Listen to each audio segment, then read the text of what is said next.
You might be looking at your relationship right now, asking yourself, is it possible? Can this toxic relationship ever be sweet again? Can it ever be something you can look back on? Can you be relaxed with this toxic partner? Can you come to a point where you can comfortably say your mind and then not get punches and then not get attacks and not get scared of losing your relationship? It's possible. A toxic relationship can actually become a very sweet relationship.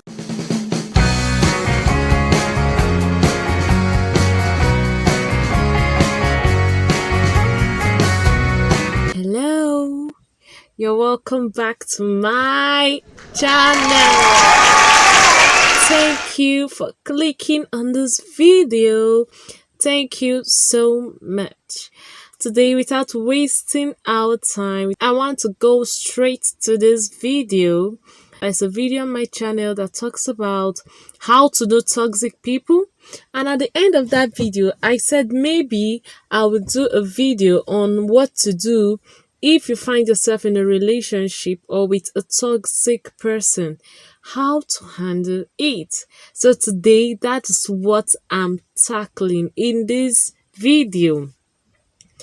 Now, straight to the point. The first thing you need to do if you find yourself in a toxic relationship or you're in a relationship with a toxic person, maybe at work, at home, or anywhere, and maybe that relationship is a relationship you cannot easily leave. One, like marriage. Two, like maybe your workplace, you can't just leave your job because you're dealing with a toxic person at the workplace. What then do you do? Now, the first thing you need to do is you need to realize that this person you're dealing with is a toxic person. You need to realize that this relationship you're into is a toxic relationship. Once you've realized it, you've actually conquered a very big part of it, because sometimes people don't even realize that they're in a toxic relationship. But when you realize that this relationship is toxic, it's not helping you, then you've taken the first very important step.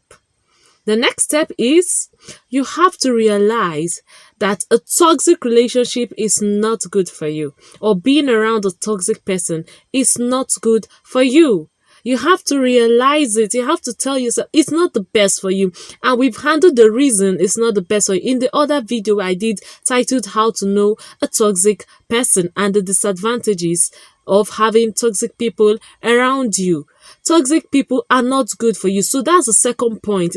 You have to realize that being with a toxic person or being in the toxic relationship is not good for you. You have to come to terms with that. And I'm saying this and I'm emphasizing on this because there are many people that have been in very toxic relationships and yet they stay there. They'll be like, it's a sign of love. Like you hear of people that even people like their boyfriend spits them and they say that no, it's a sign of love. It shows he loves me. He just have issues with anger and the rest. That is why I'm stressing on the second point. You need to realize that being in a toxic relationship is not good for you at all. It's not good because with time, like I explained in the other video, with time it's going to affect you in different ways. If you want to know the ways to affect you, please do well to check the other video on my channel. I really spoke on it there.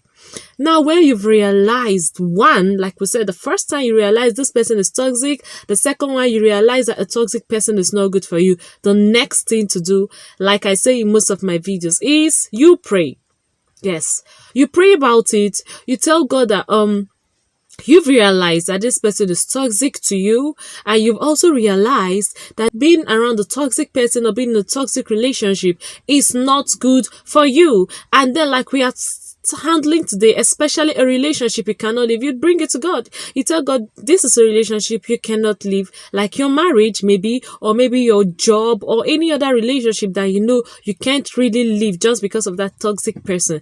Pray about it and tell God to give you wisdom on how to handle the matter, or help you to handle it in a very wise way. When you've prayed about it, you need to take the next step, which is a practical step.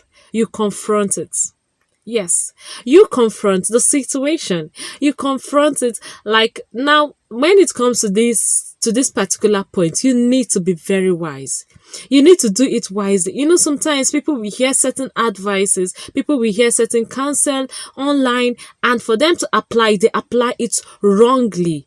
When I say you need to confront it, the person you're dealing with. People have different personalities, people have different upbringing, and people have different ways you handle them. Now, when I say confront it, you consider the person you're dealing with. Now, and you consider the relationship involved. If it's your marriage, definitely there are different ways to handle it. If it's your job, there are different ways to handle it, not to get things more complicated. But I must tell you the truth, confronting it is one of the very, very important steps you can take if really you don't want to keep on being in a toxic relationship. So, you confront it. You need to get your mind ready that the change may not be instant and it may not be easy.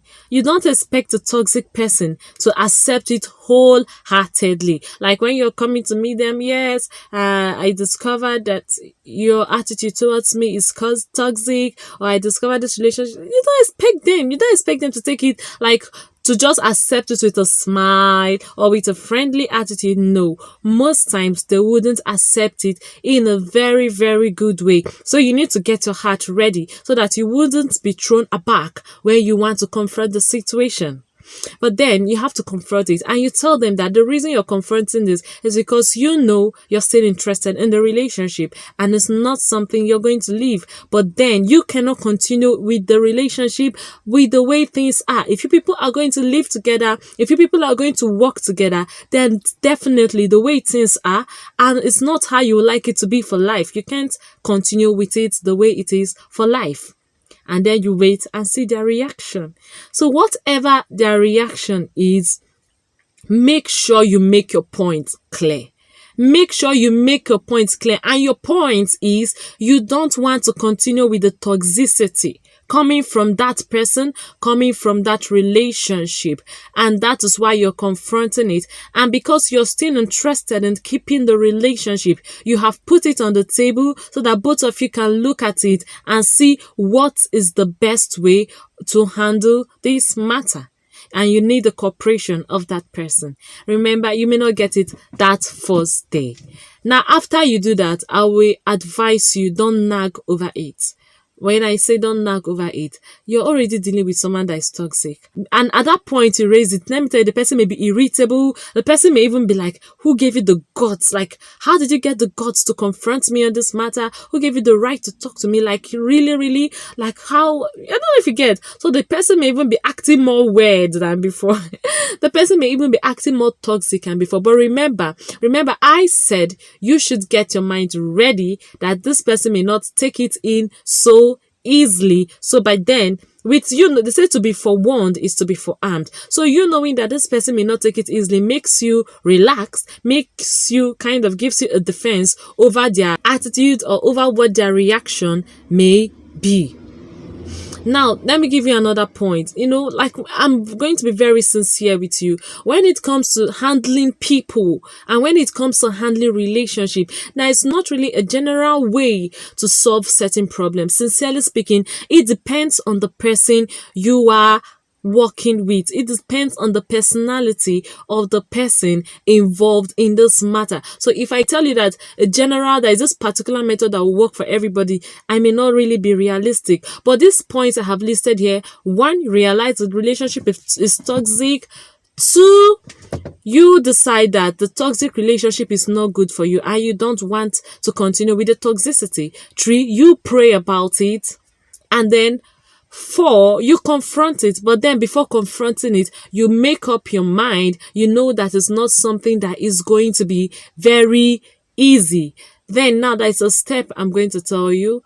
This step, sometimes it works in most cases. Withdrawal. Withdraw your complaints for some time. There's something like you've been complaining about something. There's something like someone knew that something is an issue and then you withdraw. You just stop complaining about it all of a sudden and be relaxed. Withdraw and be relaxed. This most times throws the person in question off balance. Yes, it happens a lot. You hear people that You hear people that are cheating on them in a relationship and they've been complaining, they've been crying. Some might have even gone to the extent of calling the other people involved, like the people they are cheating with. And then all of a sudden, you put up this I don't care attitude. And really, not just that you put it up, but really you don't care. It makes the other person come back to their senses. It makes them start wondering what really is wrong. And sometimes they start suspecting that you are even cheating. They start suspecting that you've taken the game over. I'm just telling you the gospel truth. This is more like a secret, but then trust me, this works. Just withdraw and relax. Withdraw the complaints, relax and behave as if you don't know. But before you withdraw and relax, make sure you've made your point clear that you don't like the toxicity in the relationship. Make sure you've made it clear to the person, not just saying it on the surface. I like to emphasize on things, and you must have seen it in this video. I've emphasized on certain points over and over again. Try to make it clear to that person that you don't want the toxicity any longer. Make it clear. Let it ring in their head. Let them really know this relationship is toxic to you, and then let them know that you're not willing to continue with the toxicity. Actually, like I said, there are different things to do with different people, but then with those points, if you take those steps seriously, it will work. Let me tell you, really take your mind off it, okay? And try not to get toxic too, because that is what happens next. Don't take toxic steps yourself. It's not easy, especially a relationship you cannot leave. If it's a relationship where you have the option of leaving, the next option will be like getting out of the relationship. But then this is a relationship you can't leave. If you leave it, a lot is at risk. So in that case, try and relax. Seriously, when I say you should withdraw and relax, I'm not just saying it so that you create the impression that you are relaxed. No, really try and be relaxed. Really try and be relaxed about it. And I believe that it will really help your relationship to a great extent. That is the truth of the matter. Is when people know that you don't take nonsense, when people know you're not ready to take nonsense, they stop giving you nonsense. And that's just the simple truth. That's just the simple truth of the matter. You know that sometimes you come to a particular area and they know that this person is no-go area. Why? Because if you give that person shit, the person will give you shit. I'm not telling you to give the person I'm not telling you to give the person in a relationship with shit, but I'm trying to let you know you have to really withdraw, relax, and then confront the situation like I've said, so that the person will know you're not in to take this toxicity for life. You're not in to take this toxicity for maybe whatever period of time people will be working or staying together. You really want a change, and then when the person sees that you're really heading for the change, then the person will give it to you. Let me just add this few points. Remember, if the person comes up with that toxic behavior, if it's a toxic behavior you've been accepting before, please don't accept it. Don't accept it. Just simply don't accept it. If you've been tolerating something like beating from your boyfriend, the next time he tries to beat you, my friend, get out of that place. Especially when it's like a boyfriend, make sure you don't stay in that house. Anywhere, you go like to a friend's place, move out of there. Make it clear that you're not taking it any longer. Then there's this other point which is important for any type of relationship, and I mean what I mean by any type of relationship. If it's becoming so bad, like your partner or the toxic person is actually becoming like a beast, like a demon, like they don't want to change after everything you've done, please, if it's possible for you to give space, give space. I mean space. If it's possible for you to give space, to withdraw from that person, from that environment, please do for the meantime. It may even take weeks, months, or even a year, but then you need to withdraw. Please look for a place to be away for a while, because this is your life that is involved, because there are different levels of toxic relationships. Some toxic relationships are tolerable, while some are really bad and life-threatening. If it's life-threatening, please try to see if you can give that person space. But then through all these things you're doing, through all these steps you're taking, don't forget to keep praying. I'm telling you the fact. I'm not just trying to spiritualize this talk or to make it look to sound spiritual. No, I'm telling you something that is very real. Pray about it. Keep praying. The Bible said in Proverbs chapter 21 verse 1, the heart of the king is in the hand of the Lord, as the rivers of waters. He turneth it whithersoever he wills. Sincerely speaking, like going down on your knees, like having time with God. You must not even like just spending time with God, talking to God about the matter, telling him you really need his help in this matter. It works a lot. It works like magic. And when God sees you are sincere and when you persist in the place of prayer, trust me, that toxic relationship will turn to a very sweet one. It's possible. You might be looking at your relationship right now, asking yourself, is it possible? Can this toxic relationship ever be sweet again? Can it ever be something you can look back on? Can you be relaxed with this toxic partner? Can you come to a point where you can comfortably say your mind and then not get punches and then not get attacks and not get scared of losing your relationship? It's possible. A toxic relationship can actually become a very sweet relationship. So please keep praying about it. And even after things change, even after that person becomes sweet, keep praying, back it up. Like, you should never stop praying about your relationships. Sincerely speaking, I have dropped those points to the best of my knowledge, and I just hope it really helps you in your relationship. I don't know the extent, the level of toxicity you're going through, but I hope these points actually help you. Thank you for watching up to now. If you've watched up to now and you've not subscribed, please just click on the subscribe button and turn on the notification bell so that whenever I put up a video, you will see it. Thank you. See you in my next video. Bye.